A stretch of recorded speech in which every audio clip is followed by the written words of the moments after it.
प्रभाव सभी क्षेत्रों में पड़ेगा। और अभी से अगर हम लोग अपने नागरिकों को, खास करके हमारे जो छात्र छात्राएं हैं, उनको नहीं करेंगे तो आगे आने वाले समय में हमारे लोग पीछे छूट जाएंगे। तो हमने इस बात पर जोर दिया कि भाई आज हमारे बिहार में जो शिक्षा दिया जा रहा है सरकार के द्वारा, यद्यपि 60,000 करोड़ का बजट है, साधारण बजट नहीं है, लेकिन जो गुणवत्तापूर्वक शिक्षा होनी चाहिए उसकी कमी है। और आज जो है दुनिया, जान रहे हैं आप कि एआई की तरफ, आर्टिफिशियल इंटेलिजेंस की तरफ बढ़ रही है, लेकिन अपने बिहार के बारे में अगर देखिएगा तो पूरे बजट में पढ़ जाइए, एक लाइन सिर्फ चर्चा किया गया है बस। अब आगे वही टेक्नोलॉजी आ गई, मैंने बताया कि 10 साल में सब चीज़ में परिवर्तन आ जाएगा, शिक्षा के क्षेत्र में, स्वास्थ्य के क्षेत्र में, कृषि के क्षेत्र में, और दुनिया में सब देशों में इस पर काम हो रहा है। अपने देश में भी कई प्रदेशों में इसका काम हो रहा है। तो भाई पहले जब औद्योगिक क्रांति आई उसमें भी बिहार पीछे रह गया, तो आगे जब आर्टिफिशियल इंटेलिजेंस की क्रांति आएगी तो उसमें हम पीछे रहेंगे तो कितना नुकसान होगा। तो हमारा क्या दायित्व बनता है, क्योंकि हम लोग जानते हैं कि आगे किस प्रकार की चुनौतियाँ आनी है, कैसे हमारा बिहार को आगे रहना है, और कैसे हमारे बिहार के लोग खुशहाल होंगे। और खुशहाल तो तभी होंगे ना जब उनकी आमदनी बढ़ेगी और जब उद्योग धंधे लगेंगे। आप बताइए, हम लोग यहाँ आए हुए रुपौली, पूरे इलाके में जाइए कितना सुंदर मक्के की खेती होती है, लेकिन मक्का का किसान जो हमारा है उसकी आमदनी कितनी है, मैं पूछ रहा था, 1 क्विंटल 2190 रुपये में बिक रहा है। और मक्का आधारित 24 तरह के उद्योग लगाए जाते हैं। और अगर आप देखिएगा कि वो उद्योग जब लगेंगे तो कितने लोगों को आमदनी होगी, किसानों की आमदनी बढ़ेगी, तो पूरी की पूरी खुशहाली आएगी। तो ज़रूरत किस बात की, ये मक्का तो एक है, मखाना आपने तो सुना ही, अनानास की खेती यहाँ उतनी ही होती है, गेहूँ, किसी चीज़ का, मछली की उतनी खेती होती है। तो सब चीज़ में हमारे किसान अव्वल हैं।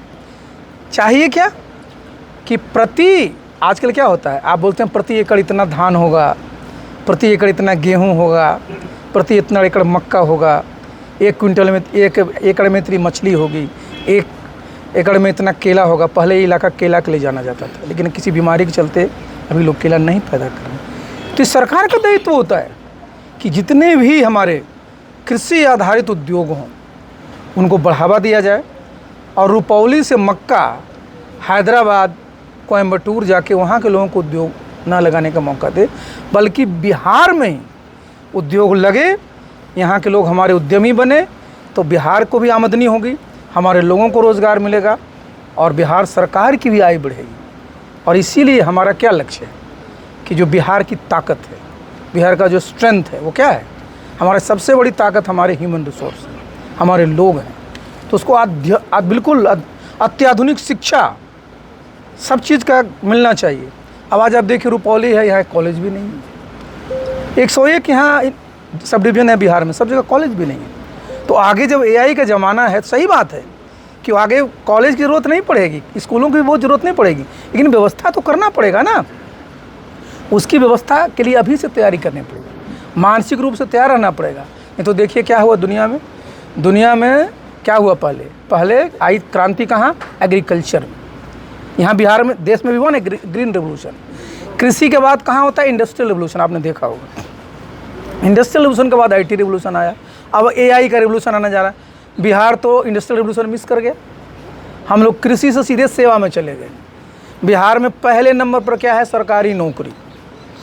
किसी प्रकार की सरकारी नौकरी, एन केन प्रकारेन, जितना जो पेपर लीक का मामला है, BPSC का मामला, क्या है, सरकारी नौकरी के प्रति जो आपने वो बढ़ा दिया है, उसकी एक सीमा है ना, कितने लोगों को मिलेगा। और यहाँ जब रोज़गार के अवसर पैदा होंगे, उद्योग धंधे लगेंगे, आप चले जाइए गुजरात में, वहाँ के लोग सरकारी नौकरी की तरफ कम आकर्षित होता है। आप चले जाइए महाराष्ट्र के, कम लोग आकर्षित होते हैं, जो उनके पास रोज़गार के धंधे, वहाँ उद्यमी बनना पसंद करते हैं। लेकिन यहाँ बच्चियों को पूछिए, हम लोगों ने जिस प्रकार से उनका मस्तिष्क बनाया है, बच्चे को पूछिए क्या बनना चाहते हो, तो बोलेगा हमारी तरह IAS बनना है, कोई बोलेगा IPS बनना है, कोई बोलेगा डॉक्टर बनना है, कोई बोलेगा इंजीनियर बनना है।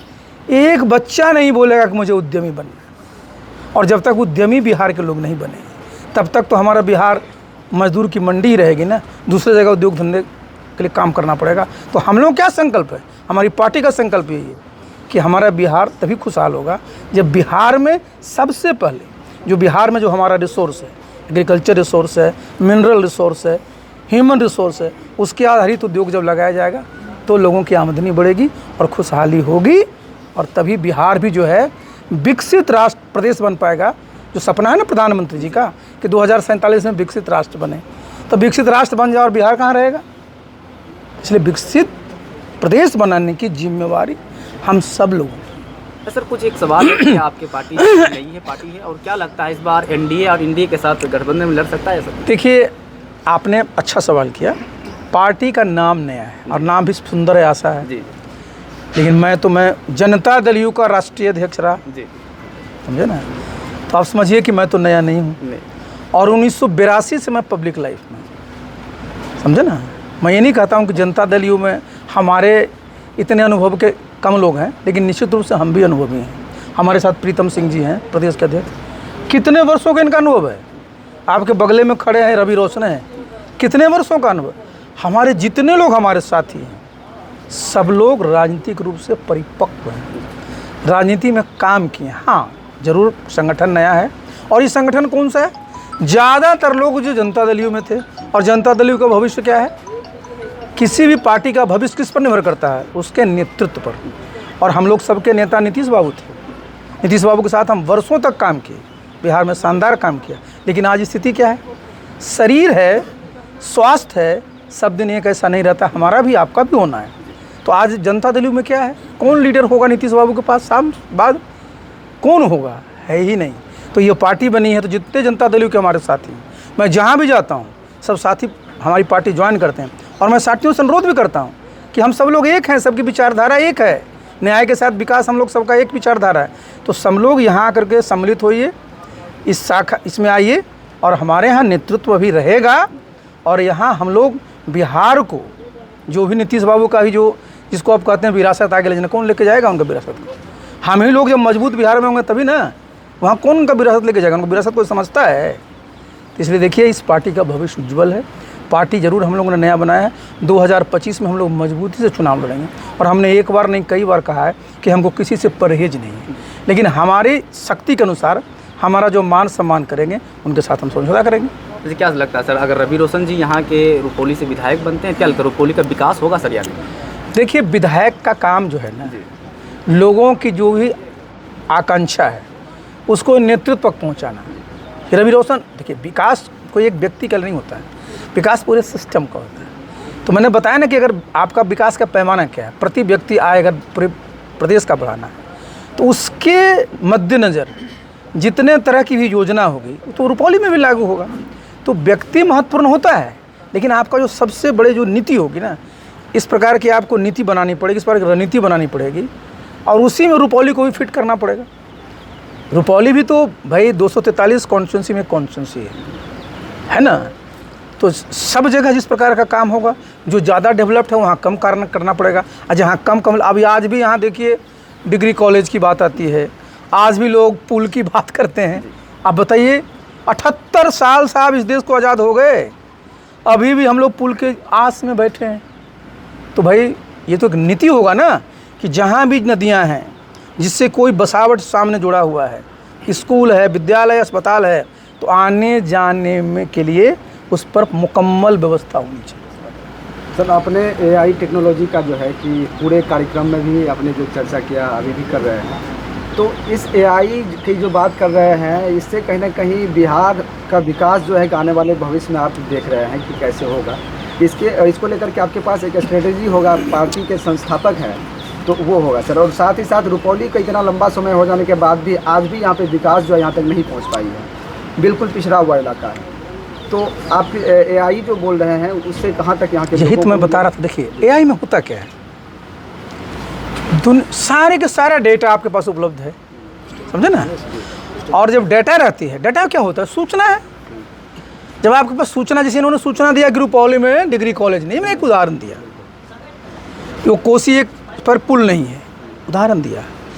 तो डेटा सबसे इम्पोर्टेंट होता है, और एआई के पास बिलियंस ऑफ डेटा होते हैं।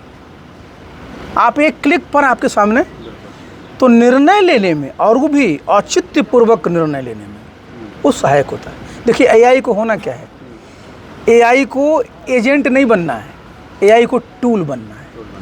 हमारा जो हम लोग मानव हैं, तो सबसे पहले है मानवता का विकास। तो कोई भी टेक्नोलॉजी आए उसका एंड क्या होगा, कि भाई इससे हमारा कितना भला हो रहा है। नेतृत्व सर कोई ना कोई इंसान ही उनको करते चलाते हैं ना। एग्जैक्टली, तो ये मैं बता रहा हूँ। तो देखिए, आप अगर आप इस पर तैयारी, पहले मैंने क्या बताया कि एग्रीकल्चर रेवोल्यूशन के बाद वेस्ट में आ गया इंडस्ट्रियल रेवोल्यूशन, तो वो आगे बढ़ गया।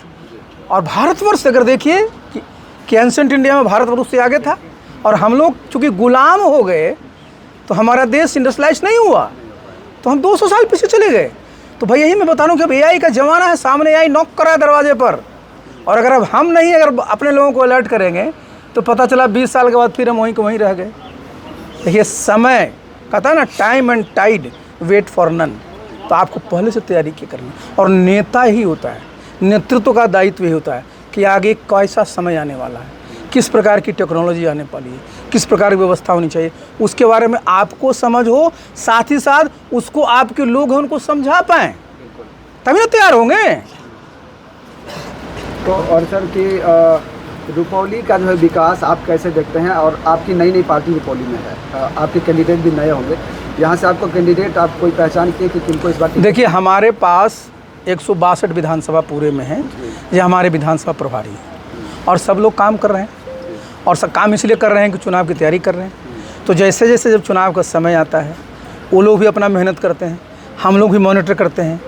भाई जहाँ हमारा उम्मीदवार इतना तैयारी कर ले कि चुनाव, देखिए चुनाव लड़ने के लिए चुनाव नहीं लड़ना है, चुनाव लड़ना है जीतने के लिए। रिजल्ट तो काउंटिंग दिन पता चलेगा, लेकिन आपकी तैयारी ऐसा होना चाहिए, आपका संपर्क ऐसा होना चाहिए, आपका संगठन बूथ पर होना चाहिए।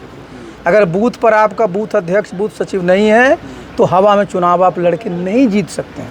और हम चूँकि संगठन वाले आदमी हैं तो हम इसी पर ध्यान देते हैं, और हम किसी से जब बात करते हैं तो जब हम बात इसी पर करते हैं कि बताइए आपके विधानसभा में कितने बूथ हैं, कितने बूथ पर आपके बूथ अध्यक्ष, बूथ कमेटी बन गई, मुझे असेसमेंट हो जाएगा, और तब चुनाव के टाइम में हम लोग सब निर्णय ले लेंगे। तो अभी तक कोई आइडेंटिफाई नहीं किया? तो आइडेंटिफाई तो विधानसभा प्रभारी तो ही मैं बता ही तो दिया, काम कर ही रहा है।